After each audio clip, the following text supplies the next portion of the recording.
on the go. This is Valley News Live at 10. The price you pay for speeding and other traffic violations in Fargo could double soon. Fargo Police Chief Dave Todd presented an ordinance to city commissioners tonight that covers certain fines. Fines for stop sign or traffic light violations, for illegally passing a school bus, and speeding would all double. For example, if a person is caught speeding 15 miles over the limit, currently your fine would be $15. Under the proposed system, it would cost you $30. Chief Todd says the change is long overdue, with the last update being made in 1973.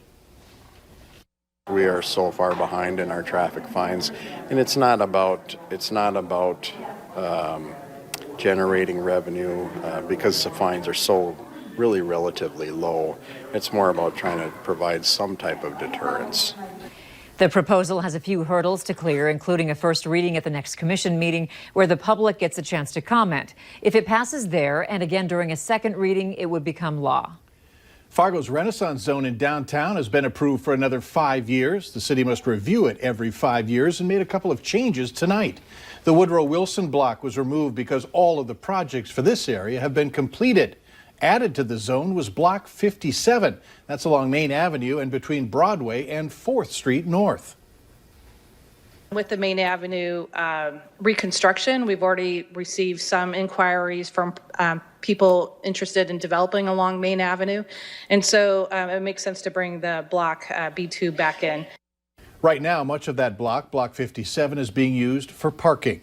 Feeling a little stressed? Well, if you aren't, you probably will. And if you are, you're not alone. The holiday season is here and Christmas arrives earlier than what most people think. Valley News Team's Callie Hubbard has some sound advice on how not to stress before Santa comes to town. Here's Thanksgiving, there's Christmas. There are 27 days between the two, which is 6 less days than last year. The race is on and holiday shoppers are out. What do you have here? Oh, I have a Christmas party to go to. Festive plans are pouring in. It always feels like it goes by really fast. Moms are already preying on sales. Research, see which one's less expensive.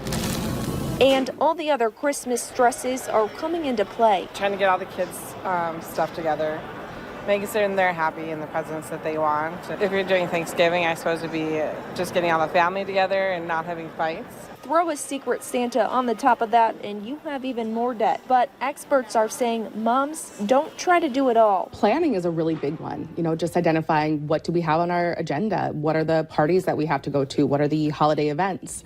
And then maybe just decide which ones are the most important and see if you need to go to them all. Give others some responsibility too. In the long run, when it comes to enjoying the day, we don't get the time off that we need. We don't get to sit down and enjoy opening presents. Because everyone, especially mom, deserves to enjoy the most wonderful time of the year. In Fargo, Callie Hubbard, Valley News Live. And there are more ways to better handle stress during the holidays. We've posted them on our website, valleynewslive.com. A Western New York man has pleaded guilty to threatening to kill Minnesota U.S. Representative Ilhan Omar. Patrick Carlinio entered the plea today in Rochester to charges that carry up to 10 years in prison. Omar, a Democrat, is among the first Muslim women in Congress. Prosecutors say the 55-year-old Carlinio called her office back in March and told a staffer the Congresswoman was a terrorist and threatened to shoot her. His sentencing is set for February. Cass County is hiring a lawyer to investigate its social services agency. The move follows a complaint from an employee who described the agency a toxic workplace with Child Protective Services. On a 3-2 vote, commissioners moved forward with outside investigation. There was disagreement among commissioners over cost and whether the county needs to launch another investigation. Those that voted for it are hoping this new investigation will come up with suggestions for moving forward. Earlier today, Commissioner Chad Peterson addressed what he called rumors that were about firing the current executive director of social services. The two commissioners who voted no pushed back against the lawyer, citing the potential price tag to taxpayers. They threw out figures like $275 an hour and an overall cost that could get up to $50,000. It's that time of year again when the snowbirds are heading south for the winter, and you might even be one of them. But But Fargo police are warning you to lock up before you leave. They say you should double check all your home's locks, make sure exterior lights are functioning, and that motion sensor lights are installed. Also, stacked mail can be a sign no one is home, so temporarily stop the mail service or have a neighbor pick it up. Plus, have that neighbor or snow removal service keep the snow from piling up. That can also be a sign that no one is home. It's common to assume that you need antibiotics when you're sick, but many don't know they treat bacteria, not viruses. Michelle Dethloff of the North Dakota Division of Disease Control says the state tracks certain bugs that are highly resistant to antibiotics, or what the CDC refers to as superbugs. She says it's important to not pressure your doctor into giving you a prescription when it might not be needed. These bugs, these ones that are resistant to antibiotics, some of them are some of our last lines of defense of antibiotics. These bugs can become resistant to, and so when someone has that infection and needs to be treated, there's limited or no options available for them. If you are on antibiotics, you should take them exactly as your doctor prescribes them. Hundreds of women filled the Sanctuary Event Center tonight for an event meant just for them. Sanford Women's Health hosted the event to give women a chance to connect and uplift one another. One keynote speaker talked about ways that women can beat Thanksgiving stress and anxiety and work to heal emotionally messy relationships.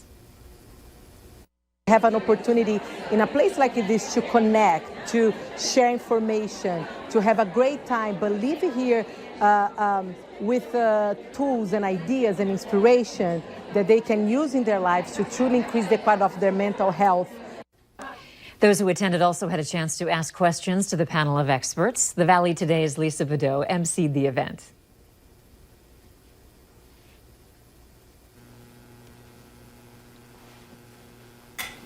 All right, taking a look at our radar, we definitely have a little bit of activity moving through northwest portions of Minnesota tonight. Now it has shifted off to the east where earlier it was in the valley. Now notice some pinks showing up here on the radar display as we take you in a little bit closer.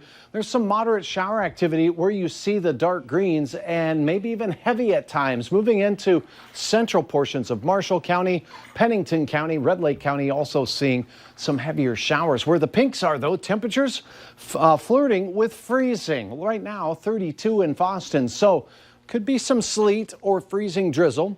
And the low clouds could be producing some freezing fog. So this would be from that eastern reaches of the Polk County area through parts of western Beltrami County tonight. Be cautious out there if you're out driving around late tonight or early in the morning. There could be some slippery spots. Park Rapids also in Hubbard County seeing some of the pink transition there as we could be seeing some sleet working its way through those areas. So for now, we are seeing temperatures that are warm enough for rain out to the west, but most of the shower activity has now shifted to the east into Minnesota, where we do have temperatures that are close to that freezing mark. Here's a look at visibilities out there at the present time, and we do have some areas with reduced visibility. From the Red River Valley and points west, so that visibility just fine, as you can see here on our Valley Skycam. 37 degrees out there with very light winds in the Fargo area. Hour-by-hour forecast shows the rain showers that we have now will continue to shift eastward, so we're not going to see much more in the way of precipitation. Most of us picking up a few hundredths of an inch this evening. Some places picking up a little over a tenth, like Grand Forks. By morning, patchy areas of dense fog. The best chance for that is where you see Hutch's deep colors here. The dark grays and black colors here would indicate the best chance of those low clouds and fog to start your Tuesday morning. Looks like a gray day out there. We'll have winds from the northwest tomorrow as opposed to southerly winds that we saw today, 5 to 15 miles per hour. A chance to see some sun out in our western counties in the James River Valley. Otherwise, it's going to be a more cloudy than sunny type of a day with temperatures that will once again be at or just above average for many of us. And it looks dry for most of us. So the rain that we have now should be out of here. So look at your planner. Fargo 32 to start the day. Temperatures ramping up into the low 40s. Wind, well, we're looking at a northwest direction tomorrow, but nothing too brisk or too cold. 5 to 15 miles per hour. Your hometown temperatures, where you see the green hues on the color map here, temperatures close to 40 degrees. Elsewhere along Highway 2 points north, we expect some mid and upper 30s, including Grand Forks, Thief River Falls, and Roseau. mid-30s out in Lakes Country until we get down into western Otter Tail County, where Fergus Falls will be near 40 as well. Low clouds and fog, something we've seen a lot, but this is a totally different perspective. Take a look at this. Austin capturing this near Rolla. Those wind turbines peeking their heads up above the deck of clouds. On Wednesday, it looks like it's going to be cloudy with a day of transition turning towards cooler weather into Thursday. A good chance of some measurable snow for some of us. Not a lot, a couple of inches the way it looks right now. Cooler on Thursday with temperatures falling throughout the day, and it looks like we'll see temperatures going up, up, up, and away back for the weekend. Saturday and Sunday near 40. All right, thanks, Hutch. You bet. Still to come on Valley News Live 10 at 10, a warning about the money you're giving to charity. You might want to make sure it ends up there. Our investigation results are next.